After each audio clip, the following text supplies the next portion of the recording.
right, ladies and gentlemen, thank you for coming back. Give yourselves a round of applause for not leaving. Thank you, Matt Griffin. Let's go make this hard. I see this relationship that we're having tonight between you and me. It's now lasted longer than Daniel Bryan at WrestleMania. No, there we got one. We got one iPad. Here we go. Yes. Yes. We got a couple here that actually got that. Thank you, nerds. All right. Daniel Bryan at WrestleMania, my first marriage, any hope that the Cubs could ever win a World Series, and Matt Drifke's sexual stamina. Now, the next comedian that I'm going to bring to the stage here, he's actually on the stage to my right. I just noticed that. I am a little bit drunk off of these $3 effing vodka drinks. Corporate shill. He's one of my best friends in the world. I've seen his penis more than I've seen my own. That's right. You think I'm joking? Ladies and gentlemen, I met this man in 1992 in Prague. We were at a bathhouse. He was getting tuggers for $5 in a corner. Since then, he's actually gotten a better job. But ladies and gentlemen, coming up next to the stage, one of my best friends, ladies and gentlemen, Kenney.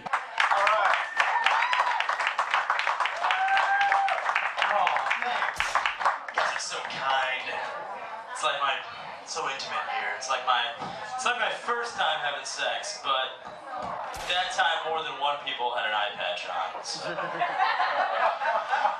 want to give it up for Adam Grant and Matt Drufke. Fantastic comedians. It gets me nervous because, but then I think about it, it's like there's always a band opening up for Nickelback every night, so I can't feel that bad. Oh, boo! Don't worry, I'm better than Nickelback. That's it. Let's face it. Thanks to Michael Wayne Grace. It's okay, I do have a better job of giving tuggers for $10 now. Outside the registry. Where else are you gonna get a tugger at? So, I did something a little bad. I've been making money off an act. An act that may hurt my reputation. An act that, is frowned upon. That's right. I've been scrapping metal. If you didn't have any other choice that I'm, if you couldn't tell from Northwest Indiana, I'm making money off other people's waste. That's a Northwest Indiana sign. I've been scrapping metal, and scrapping metal's fun because you start off and you get all excited. You're like, man, I got a couple freezers sitting out here. I got about 2,000 pounds of metal. I'm pumped. I'm gonna make a shit ton of money. You kind of feel like Johnny Depp in Blow, where you're like, hey, I'm gonna make an empire out of scrapping metal. So you and your friend, you start making scrapping names. You're like, I'm gonna be called Scrap Iron. You're Axelrod, right, bro?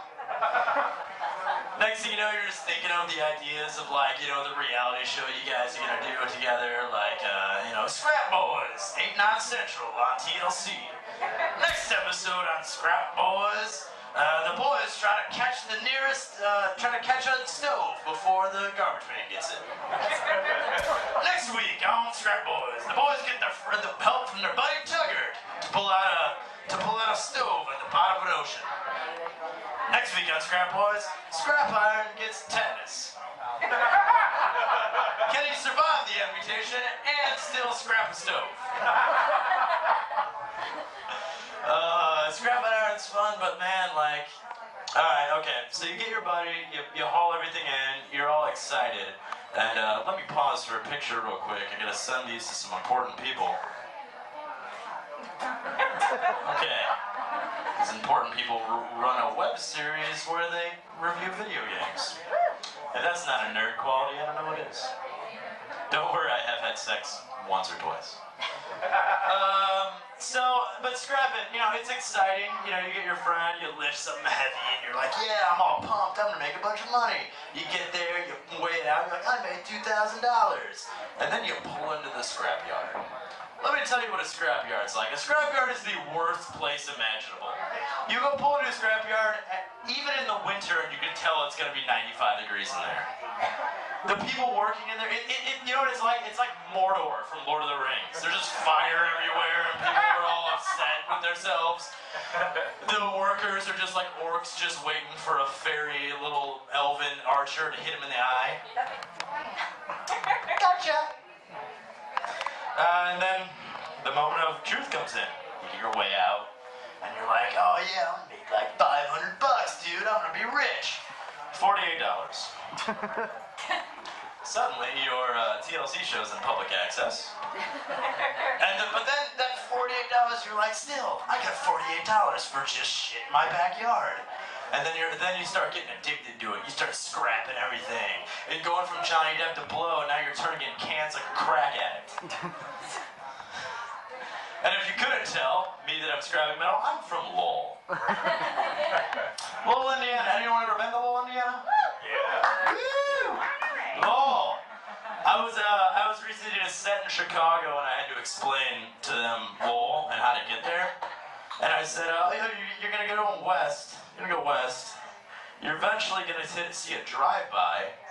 You're gonna take a left from there and you're gonna start smelling that smell of meth. It's like burnt rubber. You're gonna see some kids with some big incestuous heads. Like, I'm in Lowell. Lowell's got a small town feel, which is basically, they don't really like black people that much. That's not a fan of them. You know, we do have some black families in Lowell. Like Matt said with his town earlier in Illinois, it's close to 1.3%, which is usually the pregnant black girl in high school.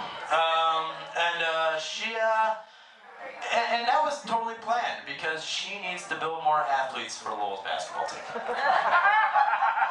To make us look less white and unathletic. And I've always felt like a black athlete in Lowell is kind of like any athlete that plays for the Utah Jazz walking around Salt Lake City. And it's like, why am I here?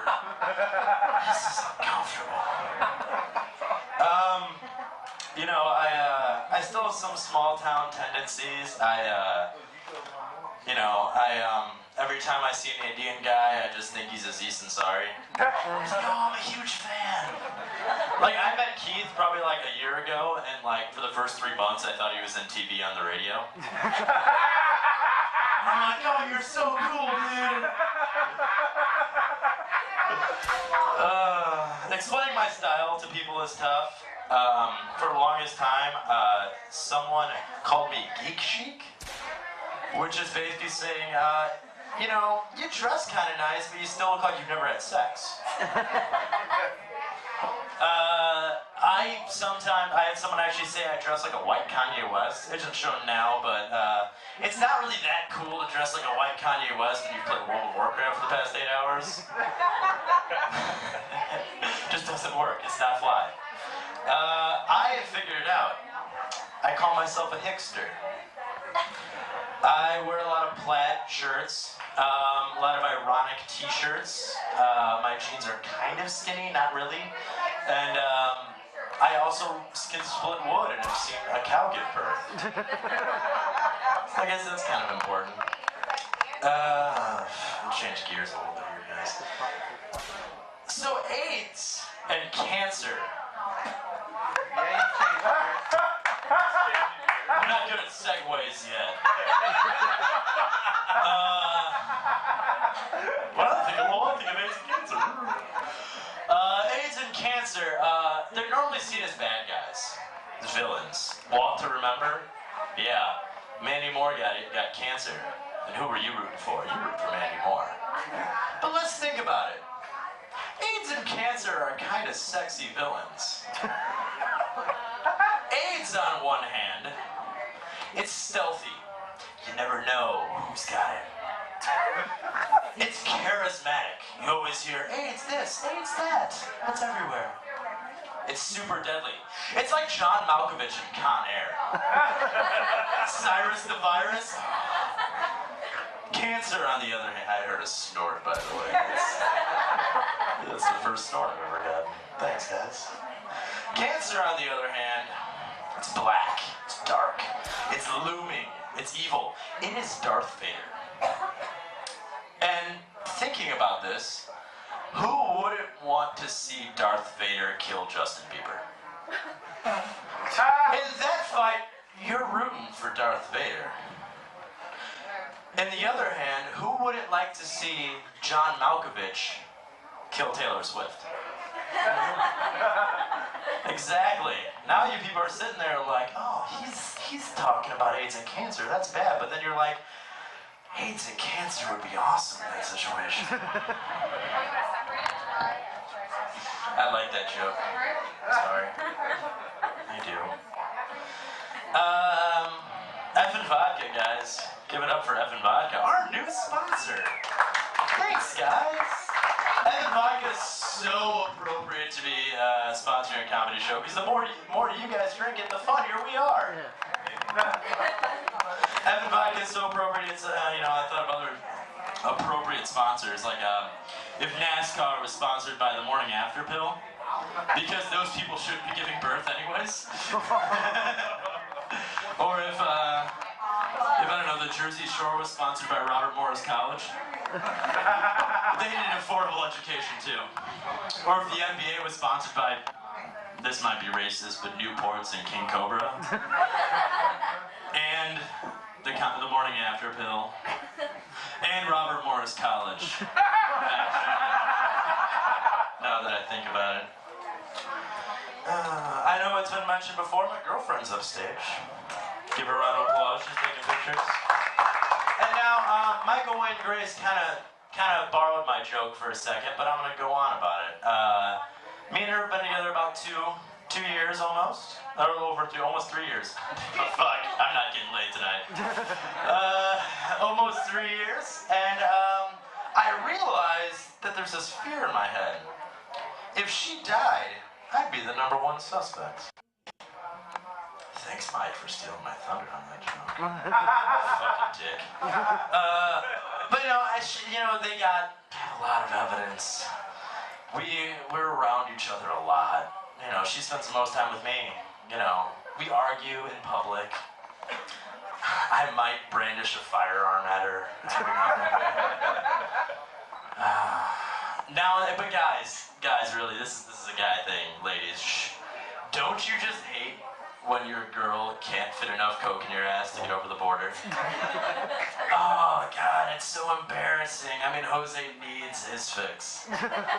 It's okay, I love my little crack mule. Love her. Who watches porn here? Not me. Oh, fucking liar. Please. You did research before the show. You're like, oh man, someone's gonna talk about porn. I better be up to date on my stuff. Porn's funny. The funniest thing about it is how you ever been watching a video and then all of a sudden on the side comes one of those penis enlargement pills, and it's not just like, oh, this will make your dick bigger. It's just some guy with this enormous schlong on the side. Like, how am I supposed to keep it up after that? I'm just like, oh, maybe I need those. Does anyone ever finish watching a porn video after they're done? Yeah. No. Thanks, Mike. Is it weird that I know he does that? Yes. But ever finish watching a porn video, like, oh man, this reminds me of early David Finch work. This is good. The colors, I can really tell what The Shining was going for. I mean, that cum is so vivid across those red drapes. That's my jam. No, you know what? You don't finish. You don't finish watching the video. The first thing a human being does, and this is normal, is they fucking delete their history. They put it on fucking ESPN. They sit there and turn on their TV, whatever's the fucking cleanest thing on, which is usually iCarly. Let's face it. The only problem is 15 minutes later, you're ready to go again. Sorry, iCarly does that to people. My girlfriend has a Pinterest. Any ladies here into Pinterest? Yeah. Any guys know what the fuck Pinterest is? It's that thing they talk to you about when you block them off because you're playing NBA Live. Pinterest is basically an excuse for women to be fucking crazy. Because let's basically an online bulletin board where you get to post pictures of clothes you like, or celebrities you think are cute, or art. Because if you put all that shit on your wall, you look like a fucking serial killer. And the worst thing about it is not only these Norman Bates obsessions keep, making them look terrible, you can share them on other people's wall. So it's like a group of fucking serial killers just posting what they think looks the best. This cat picture looks hilarious. It would look better beheaded. I thought about getting a Pinterest, but it would be super depressing. Because mine would just be like professional wrestling, video games, people that are funnier than me, girls I wish my girlfriend looked like, porn.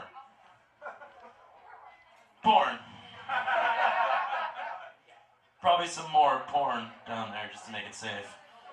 I won with 2 on that one. My girlfriend's into role playing. I'm not quite into it yet because, she starts simple. Let's do like the milkman with bringing the milk to the house. But I'm like, I don't know the proper milkman procedure. I feel like I would do an injustice to the milkman community if I went to the wall being like, here's your milk and my dick.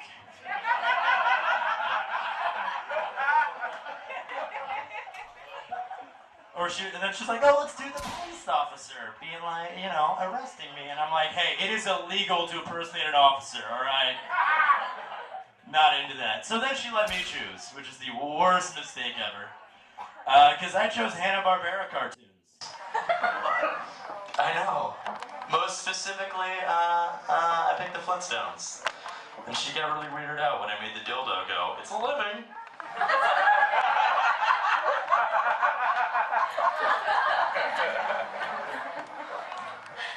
I need a PBR. Alright, effing vodka.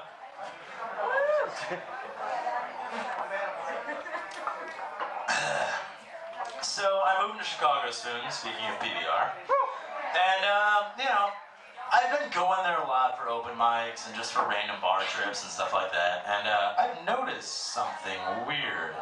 And it's this style.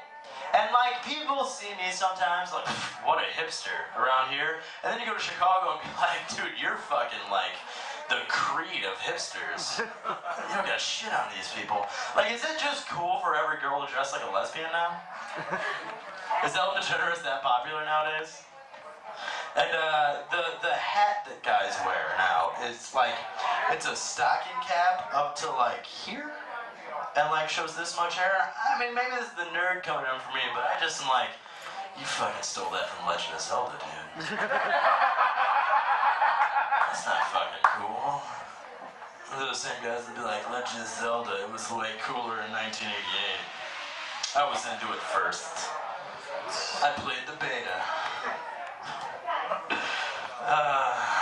But I'm a server, and I'm looking for a serving job there, which is tough, because I found out servers have unions out there. And don't get me wrong, I'm super into unions, my family has a long history with them, and all that fun jazz. Let's give it up for unions. Yeah! But I don't agree with server unions. You know why? Because we're not responsible enough to be unionized. I don't know if anyone's ever worked in the serving industry, but what the fuck are they gonna protect us against? Getting STDs from fucking the people you work with? Are they fucking are they protecting you from getting blow from fucking Jose in the back of the kitchen? It was bad blow. Can I get a refund on that? I am a server, and I want to give some people some heads up on serving, and I've noticed this lately. When I say my name is Jake, everyone knows a fucking Jake nowadays. You don't have to fucking tell me all of them. Oh, my son's name is Jake, my nephew's name, my brother's name. The worst is when you say my dog's name is Jake. It's alright, I named an inferior creature after you. Feel good about yourself? Server. Another thing I picked up recently, which is a little quip that I've been irritated about, is if you have 2 children, you're not allowed to have Taylor Swift as your ringtone. Can we make that a rule? You're not allowed to have a song about the guy dumping you at your locker bay when you have 2 fucking children in the seat next to you, okay? Thanks. I know I hit unions already, but who's voting Republican this year? Woo! Yeah. 2. I love the Republican debates. They're fucking hysterical. I love Emperor Newt, Lord of the Moon. All about that guy. But, you know, Rick Santorum did something that bugged the hell out of me. He's trying to make anal sex illegal. Boo. Illegal. He doesn't understand, not only does that hurt, you know, gay people, but it hurts me. Why does that hurt me? Because I attribute anal sex to White Castle. I can drive past the White Castle and be like, I can do that. That's always there. It's always an option. But when I'm drunk, White Castle's fucking awesome. And they both cause horrible colon issues. So I'm gonna end it on this for you guys. Does anyone else have the Twitter machine? Anyone else have the Twitter? I've hit 2 social networks so far. I'm not even gonna say Facebook because you'd be like, yeah, my dog's got one. Twitter's cool, but the coolest thing about Twitter is you can follow porn stars. And I don't know if anyone's ever followed a porn star on Twitter, but they say some crazy shit. Cox McSuckalot. Please, like I really don't know porn star names. Come on, look at me. Bleaching your asshole hurts. Okay. 5 hours later, vote Obama.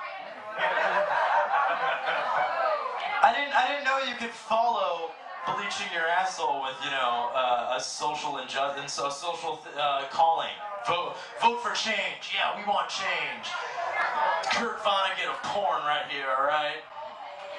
Wow.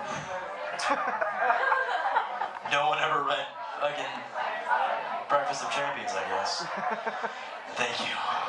Anyway, I have a Twitter, and I love Twitter, but I wish Twitter had been around forever.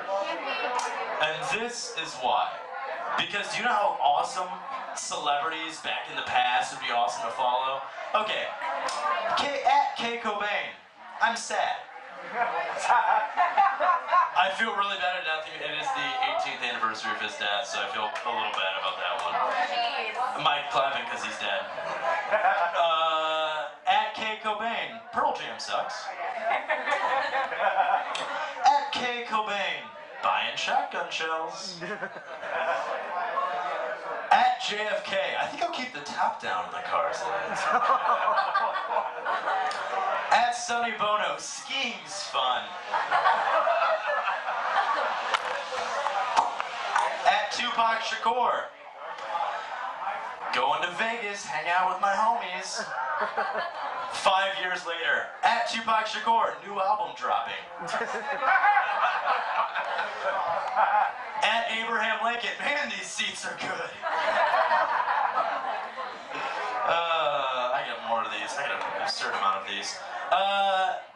At Jesus, we're replying to at Judas. You're my best friend. At Milli Vanilli. Milli Vanilli just retweets a lot of other people all the time. I don't know why. It's weird. So is everybody ready for their headline?